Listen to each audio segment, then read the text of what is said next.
Hello everyone, বিশ্বভবনের 12তম দেশ হিসেবে আমি আসলাম ইউরোপে নন সেনজেন দেশ বলকান দেশ নর্থ মেসিডোনিয়াতে। আমি বর্তমানে আছি নর্থ মেসিডোনিয়ার রাজধানী স্কোপিয়াতে। তো এটা হচ্ছে আমার ইউরোপের বা পুরো বিশ্বের 12তম দেশ। আমি গত প্রায় 2 বছরে 11টি দেশ ভ্রমণ করেছি, আর আজকে 12তম দেশ হিসেবে আসলাম নর্থ মেসিডোনিয়াতে। আজকে আপনাদেরকে নর্থ মেসিডোনিয়ার সবচেয়ে গুরুত্বপূর্ণ একটি স্থান দেখাবো, সেটা হচ্ছে মাদার তেরেসা হোম। এই যে দেখেন, এটা হচ্ছে মাদার তেরেসার বাড়ি। তা আমি এখন যেখানে আছি এটা হচ্ছে মাদার তেরেসা, এখানে জন্ম হয়েছিল 1910 সালে। তো আপনারা হয়তো অনেকে জানেন মাদার তেরেসা খুবই জনপ্রিয় একজন ক্যারেক্টার। তো যার জন্ম এই নর্থ মেসিডোনিয়াতে হয়েছিল 1910 সালে, এবং কি 1910 থেকে 1928 সাল পর্যন্ত উনি এখানেই বড় হয়েছিল।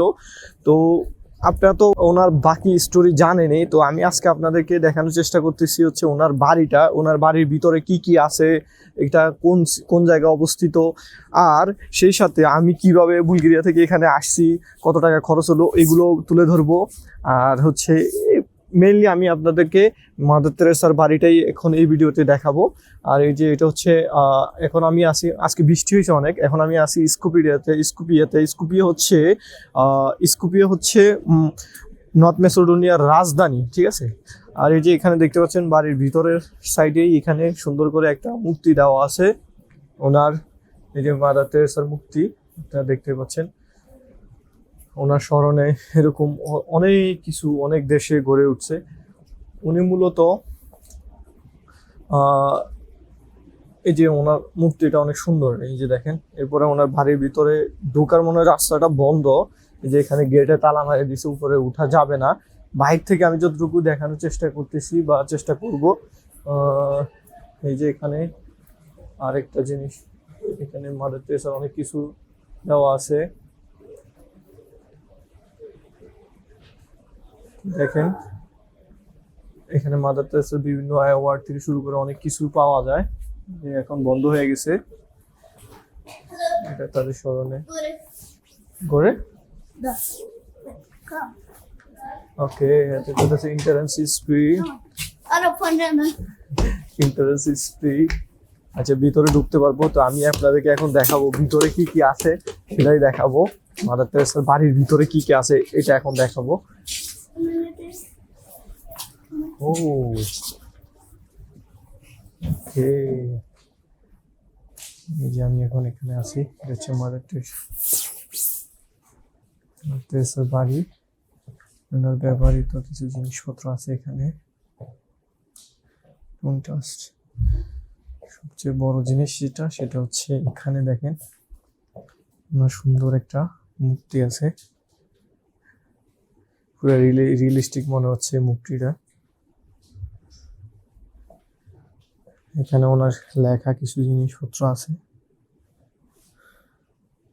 ওনার ব্যবহৃত যে গলার রকেটটা এটা এখানে আছে, ওনার কিছু বই, ওনাকে নিয়ে লেখা, এগুলো আছে এখানে।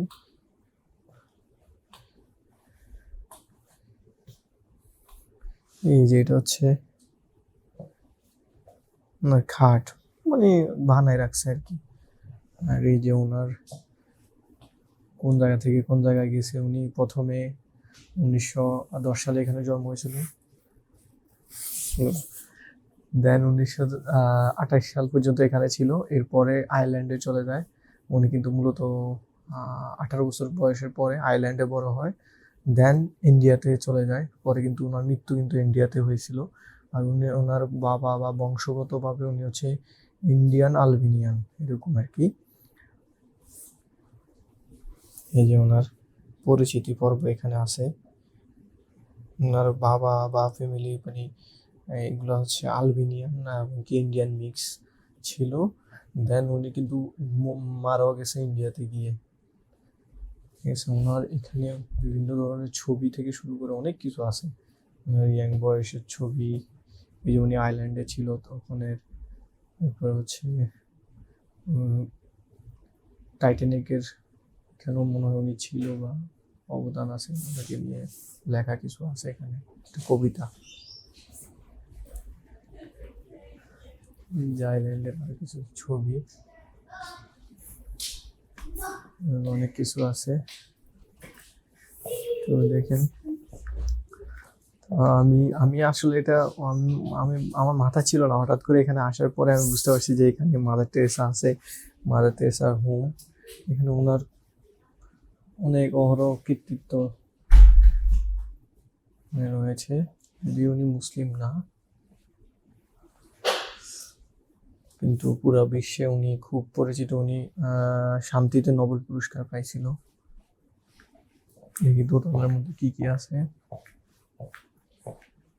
এখানে হচ্ছে একটা বই, এটার মধ্যে চাইলে যে কেউ যে কোনো কিছু লিখে রাখতে পারে। কিন্তু তালা যায় দেখি কি আছে। তো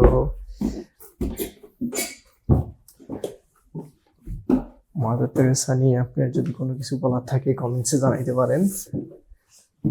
যে দেখেন এখানে কিছুই তো নাই। আচ্ছা, আর হচ্ছে এখানে কিন্তু ঢুকতে কোনো টাকা পয়সা লাগে নাই আমার, বা লাগে না। ও, এটা হচ্ছে হল রুম, হচ্ছে হল রুম। এখানে হয়তো কনফারেন্স হয়, ওনাকে নিয়ে কনফারেন্স হয়, যে ওনার ছবি এখানে থাকে। যে হল রুম করে রাখছে, খুবই সুন্দর। তো আলবেনিয়ার এই পর্বটি কেমন লাগলো আপনারা জানাবেন। মাদার টেরেসার বাড়িটা কেমন লাগলো সবাই জানাবেন। ধন্যবাদ ভিডিওটি এতক্ষণ পর্যন্ত দেখার জন্য। দেখা হবে আরেকটি নতুন ভিডিওতে। আসসালামু আলাইকুম।